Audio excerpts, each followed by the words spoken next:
What's up guys, GP here back with another book review here at GP's Library, and today I have a book called Furious Cool, and it's Richard Pryor and the World That Made Him.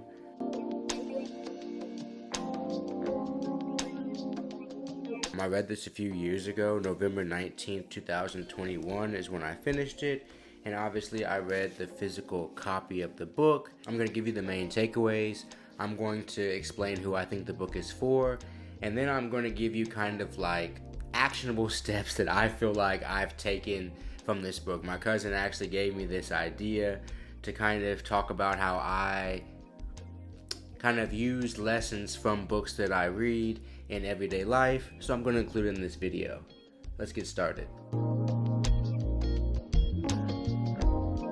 So for my first main takeaway from this book is, if you know anything about Richard Pryor, he had a pretty dark life. But if you also know anything, if you know about his personal life, but if you know about his professional life, you know that he made like millions of people laugh, and he's regarded as one of the greatest stand-up and like stage and acting comedians of all time. And so my first main takeaway is the darkness in his life and how it brought out the light on stage.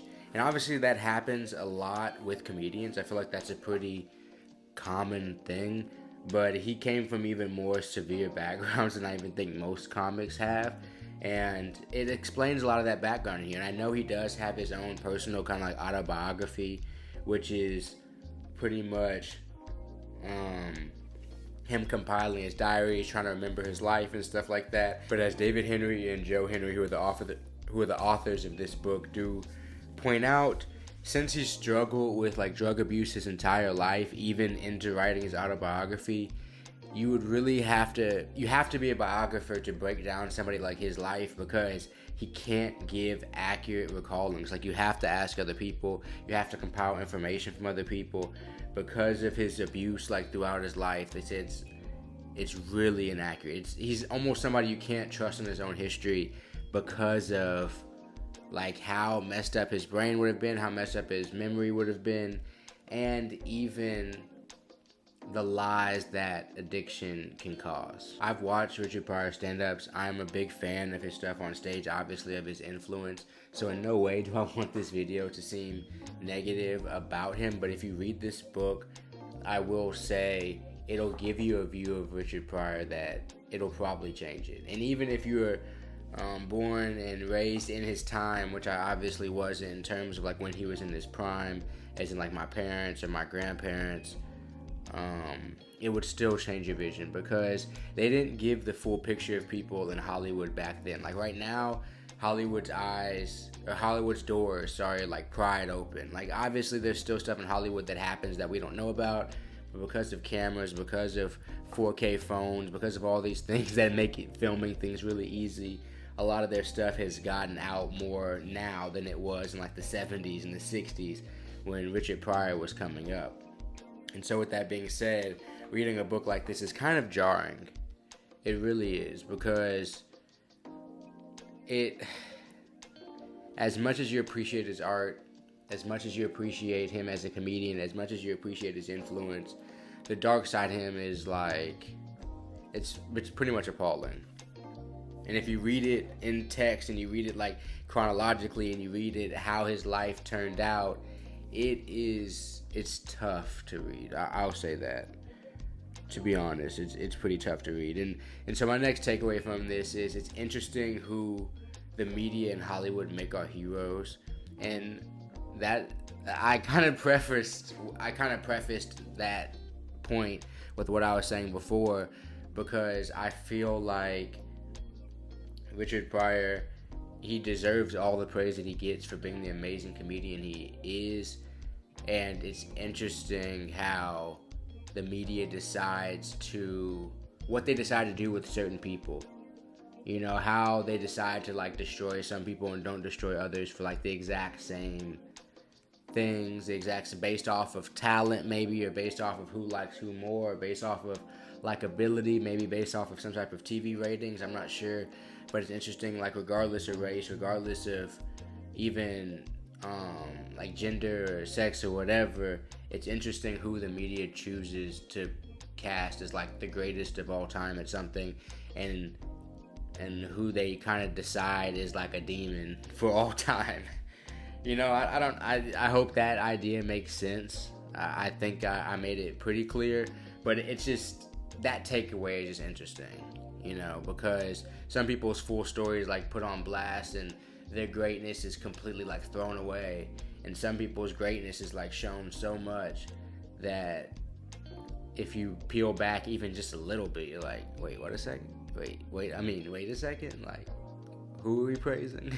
So my third takeaway is that Richard was actually like a genius, and I don't feel like some artists get their due as like geniuses, and I understand that people like math, like astrophysicists and stuff like that, as geniuses, but in terms of creating characters, in terms of executing skits, in terms of on stage presence, in terms of charisma, in terms of facial expressions, all these things, he was actually like a master genius who put in his 10,000 hours. Those people like that are at the top of any genre or any niche or anything, that have put in their 10,000 hours, who have mastered whatever their craft is. And Richard Pryor is one of those guys. He could make people laugh whenever he wanted at any given time, anywhere in the world. And that is something that's rare, something that has to be respected, in my opinion, and something that the world is better off for having. And with the sacrifices and some of the people being not sacrificed, but like some of the lives that have been messed up and all this stuff by him, are their lives worth the greatness that everybody else got? I guess that's subjective for who you're asking, but it's interesting nonetheless. And when you read about any true genius and any people that have changed the world, typically the people closest to them aren't necessarily the biggest fans of them. They really aren't, because the people that know them kind of realize what goes into creating some of like the biggest inventions or biggest stars or biggest creatives that this world has ever seen, and typically the input isn't as pretty as the output. My last point is that after Richard Pryor's like burning, after he set himself on fire, and after he had so much negativity in his life, in terms of with family, in terms of the women he was with, in terms of his children, he had so much hardship, and that his funny seemed to, if you read this type of stuff, if you read even his own personal stuff, if you read, I don't know about his personal stuff as much, but it for sure take a different turn. But even in his movie career, his acting career, it seems that he wasn't the same as he was before that incident. And it's just interesting to see that like the one thing that he had in his youth was like being able to laugh, being able to be charismatic and all that. And as he got older and as he got sicker and things like that, he began needing to need people. And it really reminded me that you don't treat people good just so when you need them that they'll be there, but a positive consequence of treating people good and treating people fairly and treating people nicely is that they'll be there for you when you need them in the future. Because we live in a world where eventually you'll need the people around you. And that's a big takeaway for the book for me, is to remember always that you'll need these people around you. Treat them with respect, treat them with dignity, because Richard struggled with that, and then later in life he didn't have that support that he had when he was the funniest man on earth. And a lot of these people, they keep that support because they're good people, and Richard struggled with that later in life. And even if he had fanfare from like the public who didn't know him, for me personally, when I'm dying or sick and older, I want the people closest to me to care about me and love me way more than people I don't know. So who's it for? People who want to learn about Richard Pryor. I made this video to almost like, if you want to appreciate his comedy like blindly, don't read this stuff. Don't read this book, and I don't want to bash David Henry and Joe Henry's book, but just be careful when you read stuff like this about if these people are your heroes and stuff like that. If these people are high esteemed to you, just be very careful reading this. Perhaps you should just stay not knowing, like just knowing them for their art, because you can appreciate people in different facets, and everybody has their dark spots, but some people have a lot more dark spots than others. People with troubling childhoods. I know that a lot of times a troubling childhood can lead to a troubling adulthood, and that's not always the case. But I think he's a good example to learn from how somebody who had a very, very troubling youth wasn't ever really able to dig himself out of it completely, even through like living into his 60s and 70s, I think he died. So even as he got old, he never really was able to escape like the darkness of his youth. So people who struggle with that and are trying to find like lighter ways and lighter days like ahead, and kind of need to navigate some of the things of the past, I think he's a good example of how not to do it, to be honest. And not to say not to be a comedian or anything like that, but what I will say is expressing yourself in your personal life maybe just a little bit different, and understanding some of those demons that we have personally. I think history buffs. Richard Pryor is a figure in history. I don't like artists